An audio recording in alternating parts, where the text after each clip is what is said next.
Here's a perfect example of how a snake's natural movement makes the snake guard snake trap so effective. As you can see by this example, the snake uses vertical surfaces to press its body against in order to move about. The snake's scales on its sides give it traction when it comes in contact with a vertical surface. This is why it is important to place the snake guard snake trap against a wall or similar vertical surface.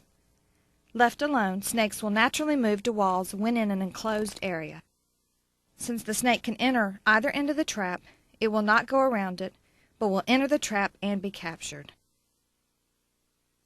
When the snake enters the trap and becomes stuck in the glue, its first reaction is to attempt to back out. However, as it struggles to free itself, it usually becomes more entrapped in the glue.